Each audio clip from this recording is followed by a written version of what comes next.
All right, welcome, true believers. Good morning. This is John Krupa. We have a missing persons case. Another one straight out of Tamaqua, Pennsylvania. This happened way back in 1937. And there was another missing person case out of Tamaqua that we did a show on. And I'll put that link up. That was the case of Jesse Farber. This one, his name is Jerome Coonon. And he was just a little toddler at the time. Last seen at his grandparents' house. Now, I was alerted of this case by Dave Politis, Can-Am Missing Connection. I'll set up a link for his page too on this video. True believers, strap yourself in. We're gonna tell you about this little boy who went missing in 1937, guys. Strap yourself in. We're going in a second. All right, guys, we're gonna tell you about Jerome Coonon's case, and we're gonna draw him at the same time. And it is National Star Trek Day. And this sounds like the original theme music, but I was more of a Star Trek Next Generation. I had zero clue on the original. This is the original theme song, but I was more of a Star Trek Next Generation, with Whoopi Goldberg and Lieutenant Worf and Dada. Yeah, that's the one I know. Maybe this sounds like the one from Next Generation. Anyway, Jerome Coonon. In 2012, this article is from 2012. 2012, they had anniversary, 75th anniversary of this little boy's disappearance. Jerome's disappearance, the possible last man to see him alive, did an interview with the newspaper. George Fredericks was one of the boys playing basketball near the rear of the residence. This is the neighbor mentioned earlier, snipped from this article. And here is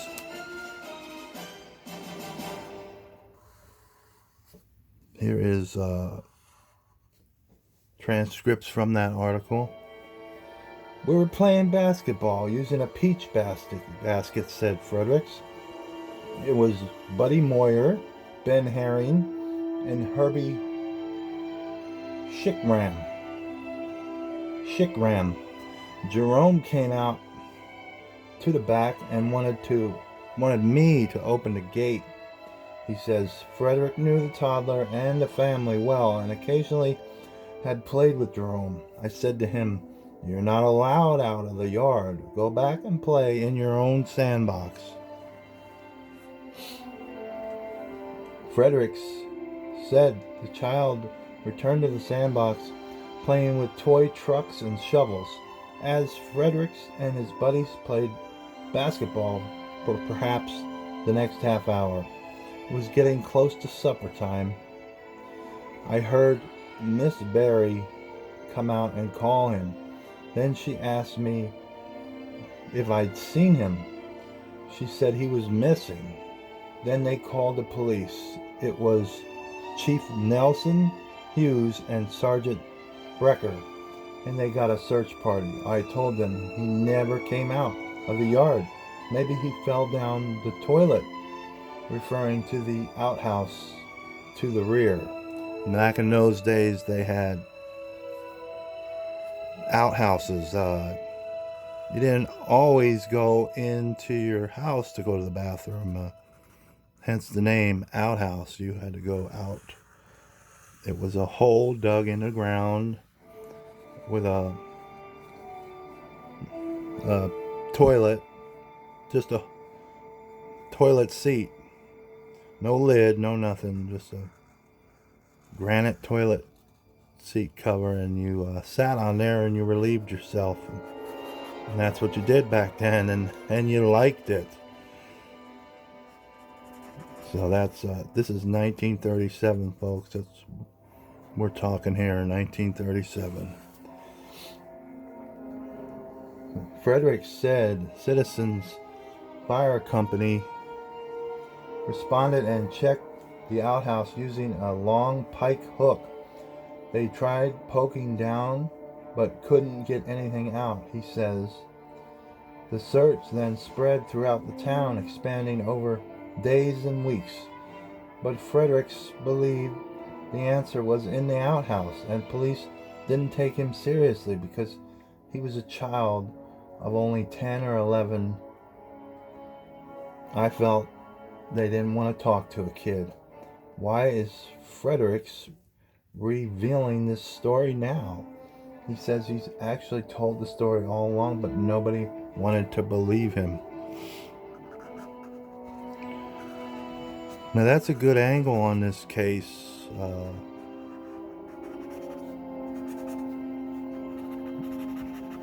If this guy is telling the truth, he was just a little toddler, and toddlers can get into the darndest places.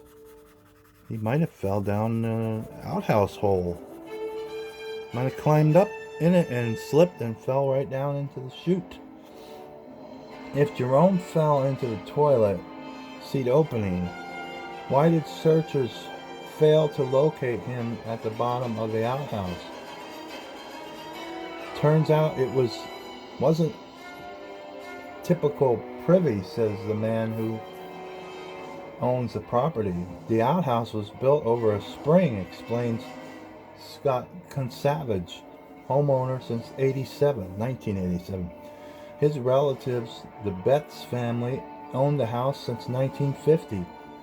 And Consavage knows the history of the place. He says waters flowed constantly through a natural subterranean conduit beneath the outhouse and hillside home. My grandmother said it was an outhouse that never needed to be flushed, says Consavage, who showed the Times News around his property on Sunday, the 75th anniversary of this child's disappearance. Essentially, beneath the outhouse was a waterway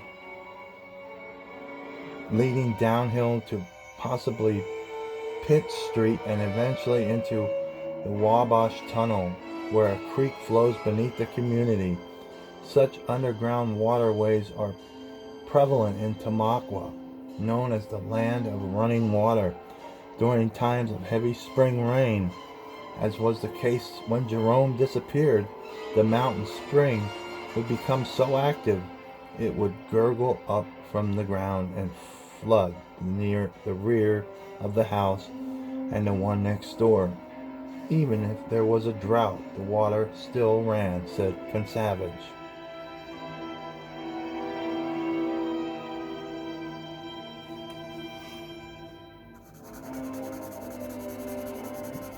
I think he would be 87 years old now.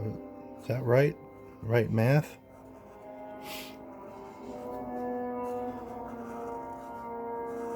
So when I got turned on to this was a Can-Am Missing Project. Dave Politis.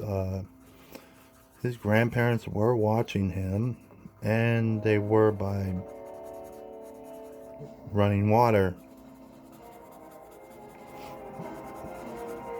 Other possible theories are that the boy somehow got out of the gate and was poking around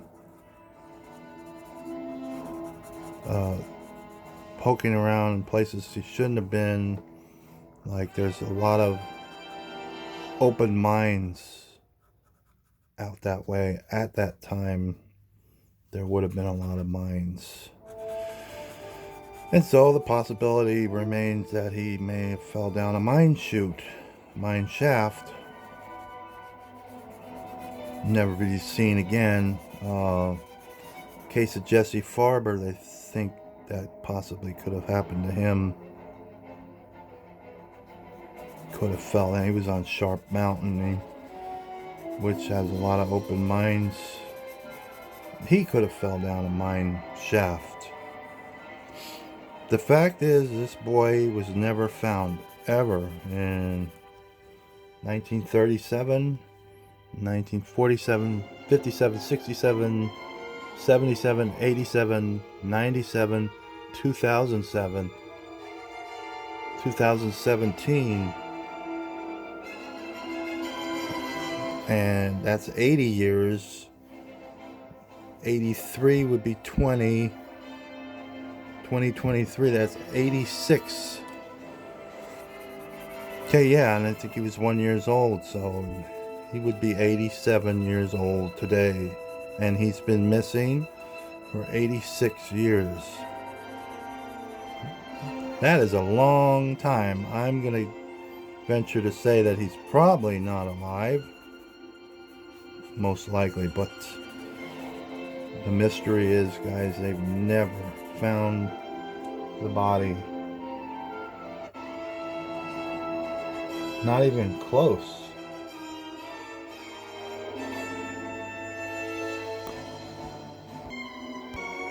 So there is very little on this boy, and every article I ran into, it tells you have to be a subscriber to read the article. So I'm not doing that. So it says apparently the only thing I could find is these web sleuths comments here. I know he was a friendly young man. He was only 1 or 2 years old, but his demeanor was friendly and very outgoing. It says apparently the Coonons had another son after Jerome's disappearance. He died young also in Vietnam, but this page has a couple of photos of him as a young man. If Jerome had been taken by someone and raised elsewhere, he may have resembled Dan, the other son, as he grew older. And that's what the family initially thought, and then they did have a extensive search party for him. But I believe they were looking in the wrong spot. I think they should have listened to that 10 or 11-year-old boy that last saw him and said he may be in the outhouse. I mean, it's as simple as that. The little boy was playing in the backyard. Now, for those that don't know what outhouses are like, it's basically like a little shed. Some back in the 1930s, may not have even had a door on the shed, but it was a little shed, with or without a door, I don't know.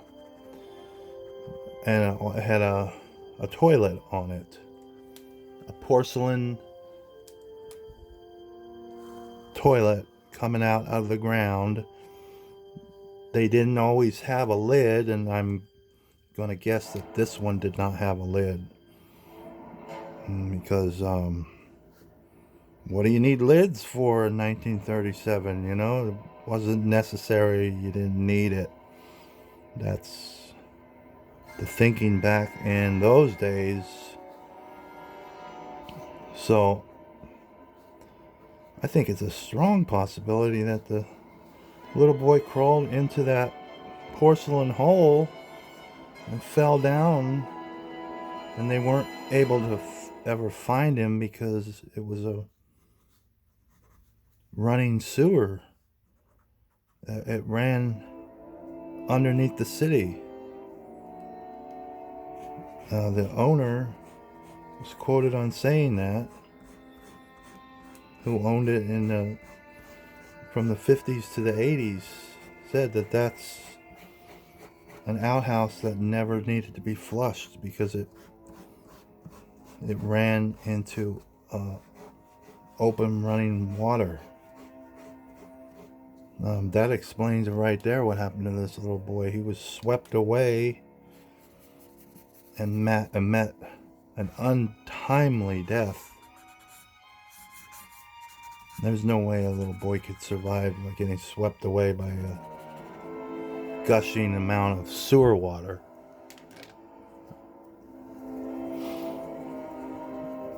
So my guess is that he is not alive.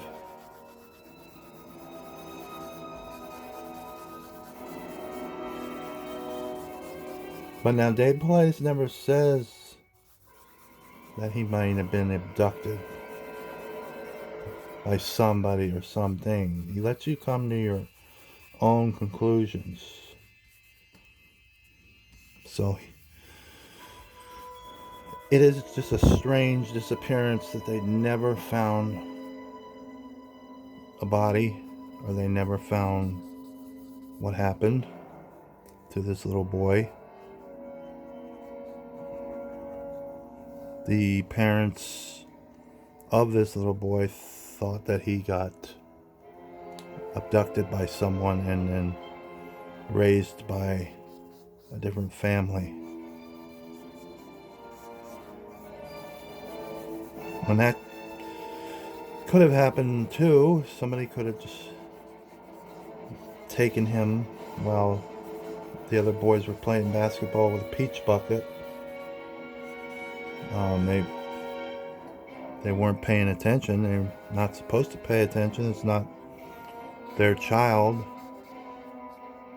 It is unclear what the parents were doing at the time. But you could leave your kids out, play, and if you had a gated backyard back then, that was something that happened. That's something that was done. People trusted people a lot more back then. It was a simpler time.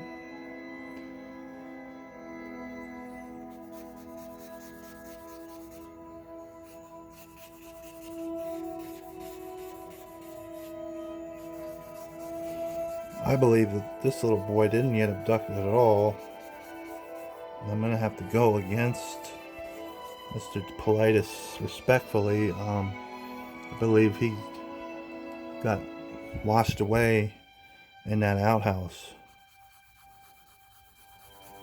I could totally see a little kid just poking around that. It's basically a porcelain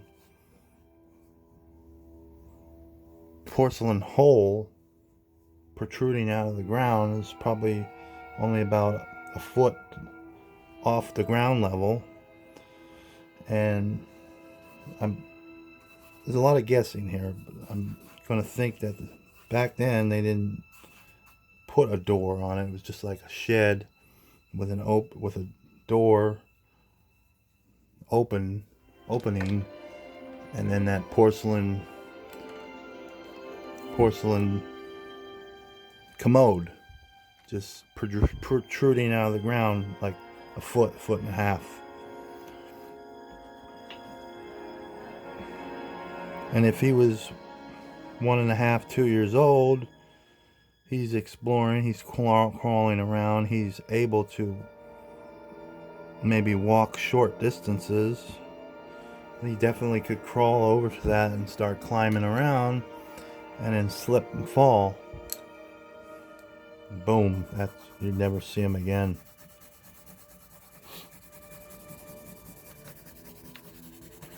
There's a very good possibility that happened to this little boy. Anyway, Jerome Coonon, he was 2 years old, disappeared April 29th, 1937. And like I said, this wasn't the only young man's disappearance in Tamaqua. There's been a lot since 1937. One that we did a show on, his name was Jesse Farber. I'm going to put a link to that in the video here, and also going to put a link to Dave Paulides' Can-Am Missing Persons Project. That just about does it for Jerome Coonon's case here. I think it's simpler than everybody's putting on. It's probably just a case of curiosity killed the cat. He got curious of what that little commode thing sticking out of the ground was, and he definitely found out in a horrible way. But like I said, I don't solve them, I just draw them. I don't draw them, I solve them. I don't solve them, I draw them. I just draw them. So I'll lead you guys to your own conclusions of what happened to this little boy in Tamaqua, PA, 1937, guys. That's an unsolved mystery, and we are showing our freedom to draw it. And we're gonna let Star Trek take us out, guys. Remember to do something nice for somebody today, instead of doing mean things and negative things. Do something positive for somebody. It doesn't cost you anything, and it makes everybody feel better. Peace out, true believers.